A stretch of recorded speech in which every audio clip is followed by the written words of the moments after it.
एक गांव में एक आदमी रहता था जो बहुत बूढ़ा हो चुका था, जिस वजह से उसे कम दिखाई देता था और बहुत कमजोर हो गया था।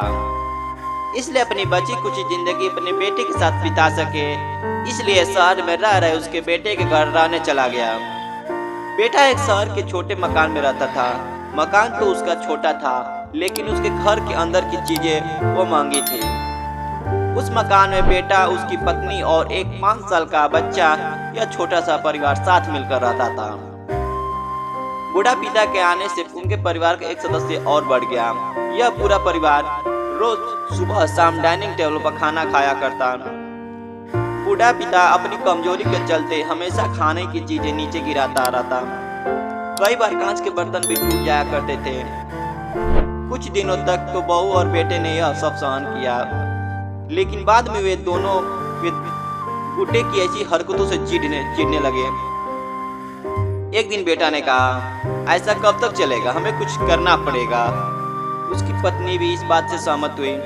अगले दिन बेटा कहीं से एक पुराना मेज लेकर आया और घर के एक कोने में उसे लगा दिया और अपने पिताजी से कहा, आप यहीं पर बैठकर खाना खा लीजिएगा। उन्होंने एक लकड़ी का बर्तन भी बनवाया, जिसमें वे अपने बूढ़े बाप को खाना देने लगे। अपने कांच के कीमती बर्तन बचाने के लिए अपने बूढ़े बाप को लकड़ी का बर्तन देने में उन्हें जरा भी शर्म नहीं आई। अब खाने का समय जब होता तो बूढ़ा बाप एक कोने में बैठकर खाता और बाकी का परिवार डाइनिंग टेबल पर खाना खाया करता। डाइनिंग टेबल पर बैठे बैठे दोनों पति पत्नी कभी कभी अपने बूढ़े बाप की तरफ देख लिया करते। बूढ़े बाप की आंखों में उन्हें आंसू भी नजर आते, मगर उन पर जैसा कोई असर ही नहीं होता। बूढ़े बाप का पोता भी यह नजारा हमेशा देखता। वह अपने में ही खोया रहता। एक दिन जब पति पत्नी डाइनिंग टेबल पर बैठकर खाना खा रहे थे, तब उनका बच्चा जमीन पर बैठकर कुछ कर रहा था। उन दोनों ने बच्चे के हाथ में एक लकड़ी का टुकड़ा देखा, लेकिन उन्हें कुछ समझ में नहीं आया कि बच्चा लकड़ी का टुकड़े के साथ क्या कर रहा है। जब बच्चे के पिता ने उसे पूछा, बेटा आओ खाना खा लो, तुम नीचे बैठकर क्या कर रहे हो? तब बच्चे ने भोलेपन से कहा, अरे मम्मी पापा, मैं आप दोनों के लिए लकड़ी का बर्तन बना रहा हूँ, ताकि आप दोनों लोग जब आप बूढ़े हो जाओ तो खाना दे सकूं।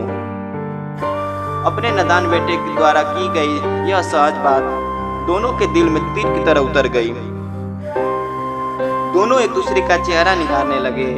बिना कुछ कहे दोनों की आंखों में पानी आ गया। उन्हें अपने भविष्य की किताब अपने आंखों के सामने खोलते हुए नजर आई।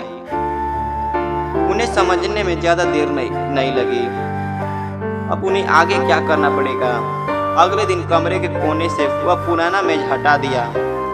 अब बूढ़े पिता और बाकी परिवार साथ मिलकर फिर से खाना खाने लगे। बूढ़े की कमजोरी की वजह से हो रही गलतियां कि अब किसी को नहीं चिढ़ाती।